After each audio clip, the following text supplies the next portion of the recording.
Hello. If, like me, you never got into the habit of writing in a diary at a young age, the earliest one journal that I have is from 2024. Not that long ago. I've lived many lifetimes since then, but not super long ago, right? But yeah, if you never got into the habit of writing into a diary, then I want to make an interesting case that could sway you over, right? If you're watching this video, there's a pretty good chance you have at least a cursory amount of interest into why writing in a diary, and I mean specifically a paper diary, could be good for you, right? And for whatever reason, you're just not convinced or you don't think you can get into the habit. Let me make this interesting case for you. So you saw the title of this video. The main thing that I want to drill down your head is to write selfishly. Obvious stuff. A diary is personal and it's very, very intimate. I'm going to define a diary as documenting your life, right? So, what you did today, how you felt about it, all that. Some of the resistance that I had to writing in a diary was that it just didn't feel meaningful. I was kind of just, I'm writing for no one. I'm writing for myself. This is not going to matter. I don't really know why I'm doing this. I feel what I feel now. I was there. I'll remember, right? That's sort of how I felt. And maybe that's how you feel too. But when I look back at these, let me go get my other ones. Hang on. Looking back at all of these, this is from 2023 up to now. I find myself thinking about my own growth and my existence as a human being in a tangibly different way than just remembering how your life went. I actually wrote things that happened to me at the time that they happened, and that was the me in the past that exists as an artifact now, right? I've just been thinking, why does a diary make me feel this way? Why do I feel like I can better connect with myself? I have so many of my life experiences that are just jotted down in here, and and there was a lot of bad and there was a lot of good, but they were points in time that I will never go back to.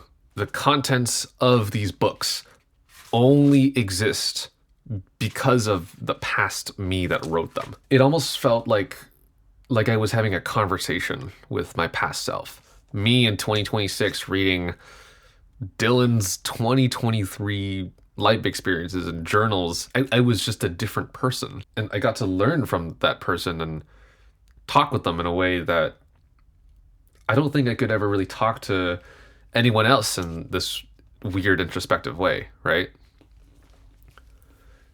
You could talk to a friend or a parent or some relative or some person that has been with you at that point in life and ask them for a third-party account for what happened to you in your life, right? And that's fine. And, I do encourage that, actually. But this is something else.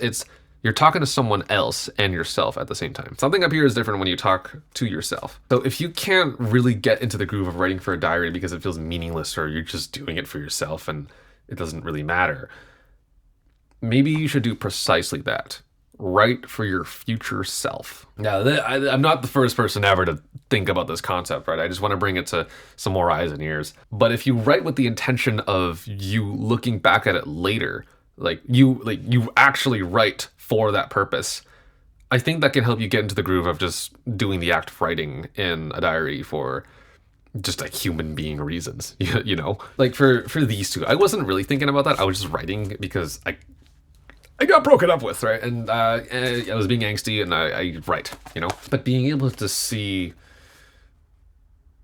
just how honestly awful I was to some people after that, and looking at myself now, it allows me to learn about things in a different way than just having someone tell me. It's super valuable to get other people in your life to talk to you about the things that you did and how you felt. Why not include yourself in that equation too? If you write with the intention of writing for yourself in the future, and the writings are an extension of your past self's head, if you're scared about the privacy thing, honestly, a lot of my journal entries are kind of incoherent because I am the only one who's going to fully understand the context and understand the emotion and the feeling of it. It's the whole thing. How do you describe a memory, right? You can describe what happened and you can describe who was there and try and use language to describe how you felt, but you can't ever really transcribe the feeling that you get, you know, in here, up here, however you want to conceptualize that. By writing things down, you allow yourself to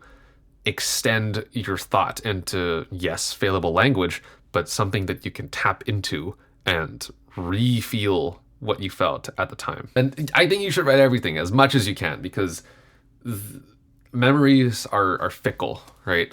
And us writing things down is, you know, that's the whole thing. You do it to remember it later. You do it to think about it now. However you want to conceptualize that. You know, there can be some feelings of being performative and like all that, but God, it doesn't matter, right? You're writing for you, and if you don't want anyone to ever read that, fine. Actually, probably keep it that way until you die or something. Ultimately, I can't do all the work for you. Like, you do have to go out and write, you know. Okay, so you want to do it. And if you're feeling a little bit lost on format, let me show you the ways that I write my diary entries. So I keep it really simple. I'm not going to show you these. Not that you could probably read any of it, but very simple. You give it a title, just a one sentence sum of what happened. You write down what happened in however way you want to do it. Chronologically, add some emotions, add the people that were there. Anything, right? Anything that you think is valuable at the time that you are thinking of it at the moment. You write down the date, and you write down the time you're done writing. That's it. You're gonna mess with metadata. You don't gotta mess with a naming scheme. It doesn't matter. Just write how you feel at the moment. This is a bad video, right? This is just me saying you should write, and you write what had down in paper. Like, I think a lot of like journal and stationery and paper YouTube does tend to invite a little bit of Notion brain, where like, you know, everything has to be useful, everything has to be productive, everything it literally doesn't matter. Just write in your freaking notebook and it's fine. You know, the case for vomiting things out is that it shows where your head is at the very moment that you are writing it. I don't know, you can't get that kind of information out of writing something into something very streamlined and clean and aesthetic. My handwriting is dog shit, you know. Like I highlighted, so this is the only highlight in the book. None of this is consistent. Like, everything is all over the place. I have some random drawings. It doesn't matter, right? It, like, just write. You literally just have to write. This is a bad video. Yeah, okay, so if you're thinking about format, I would highly, highly suggest you get a paper notebook and do it. I don't know what this study was anymore. I read this 1 billion years ago. There's something about writing on paper that does something to your head better, in a better way than typing it on a computer. Put this in the comments if you know what I'm talking about, but when you write on physical paper, the writing exists. It spatially exists, and like, I can observe this and say, yep, that's there. That I see it right here. It's here. And I can see it in a way that is different from Obsidian or Apple Notes, right? Like, it exists as a file on your computer, it exists as the electrical signals in your computer, but it's not the same. The screen is very easily abstractable. So to our monkey brains, it doesn't exist. It might as well not exist. So seriously, get a paper notebook. As for what to get, I don't care. It actually doesn't matter as long as you start writing. Go to the dollar store and get those composition notebooks, or I don't know, go ask a friend that has like a bunch of spare notebooks. I'm sure you have notebooks somewhere. I would advise against using loose leaf paper, because you can lose that very easily unless you keep it in a binder and everything. Just get a book, right? I got this one from Muji. This is the A6 size softcover. It's okay. It's pretty wrecked because I kept this in my pocket I kept this in my back pocket the entire time, I think, and it got kind of gross. You can, I don't know if you can see that, but like, that's where I kept my pen. It's fine. It's lined. It does the trick. This one's also from Muji. This one was a lot more wrecked because I think I started to keep this in my pocket. This one I kept in my pocket the entire time. You can see the pen clip here. Third one, this is also from Muji. This one is 195 by 137 millimeters. Okay, I don't actually recommend this one. It's too flimsy. Like, if you're gonna write on a table only, Sure, but it would get to points like, okay, I think if you lay it flat and like press it down, you can write it. It's not a good writing experience. It's not great. You know, these are a little more expensive than the dollar store ones. Not to ruin my whole advice about just like get something, anything cheap. I do see the case, obviously, for writing on nice paper, because if you can't get into it, and like if you follow the entire advice of like writing selfishly for yourself and you just can't do it, maybe if you have Muji available to you, try rating on like something like this where it's like a little bit nicer than the dollar store ones, because when you write on nice things, it does make you want to write more.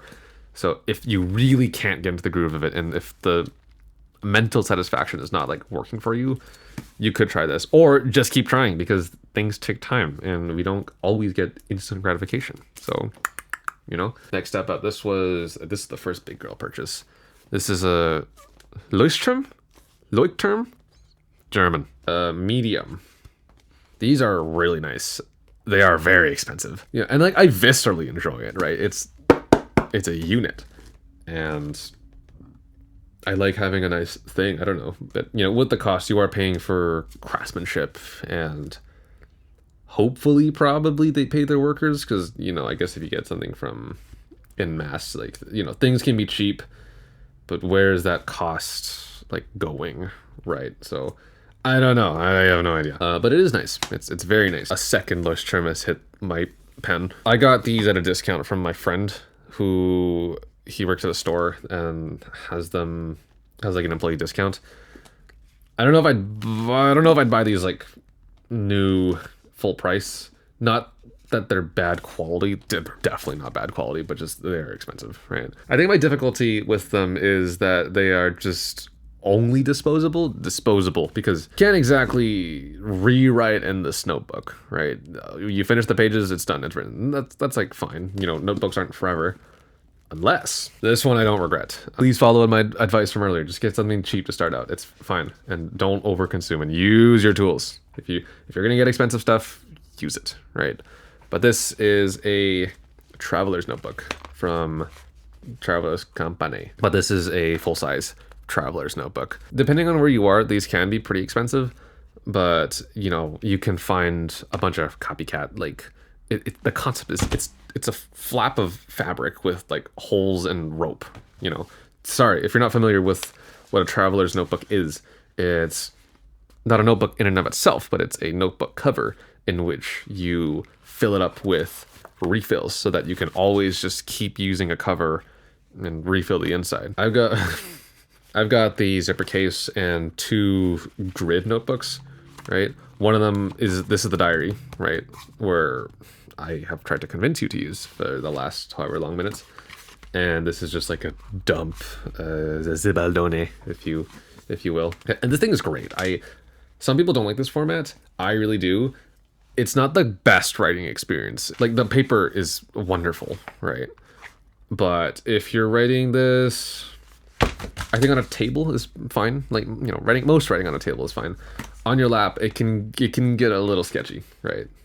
So keep that in mind. The refills aren't really cheap. I would say, this is in Canadian dollars, but you get 64 pages for $3 to $5, somewhere in between there, Canadian. So you're not really getting value. You're getting good quality paper, and you are getting this weirdo tall format.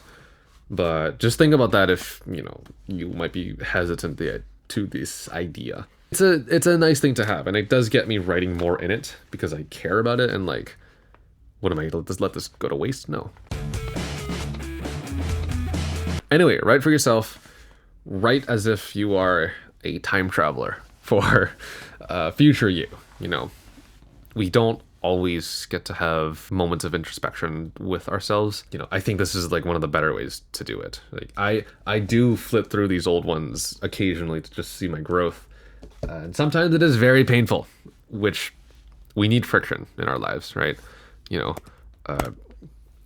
Obsidian and Notion and all those productivity apps, they serve a purpose and they're fine, but there is something a little beautiful in recognizing, hey, this is, you know, there's a beauty in recognizing like a real thing that does exist. Because look, Notion doesn't exist. It does not exist up here. It's all computer. Right? It just feels a lot more personal and meaningful. Don't bean soup me and say like, well, there's this purpose and I like using this. I don't care. All right, go use your thing. It's fine. But it's pretty good. I'm just saying it's pretty good, right? So give it a shot.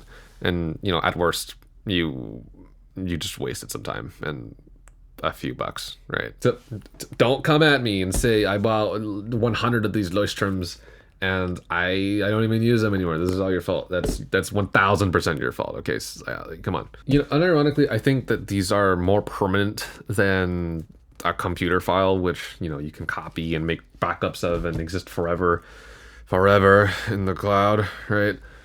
But no, I do think these are more permanent because something like Notion. What if Notion goes away? You can export things, but it's the last time I did that, it was a pain in the ass, and it's just like it's a whole thing. Like files can go bad. Your hard drives aren't forever, and the cloud is not forever. What will you have if the internet is gone? And if it's a whole thing, right? Like I see the case for Obsidian where it's just files. I use Obsidian for things that I need like specific values of. I use it for something that I need precise information. This is never going to be like the most precise record of anything, right? Writing by hand in a notebook that you just have is going to be the worst version of that information. Maybe that's a good idea. I'll talk about that later in a different video, maybe soon, TM. But yeah, go write a notebook and get the worst pencil that you own, get the worst notebook that you can find, and just start writing in it and keep it somewhere. It doesn't actually matter where or how consistent you do it. Like, just do it. I think your future self will thank you. Okay, bye.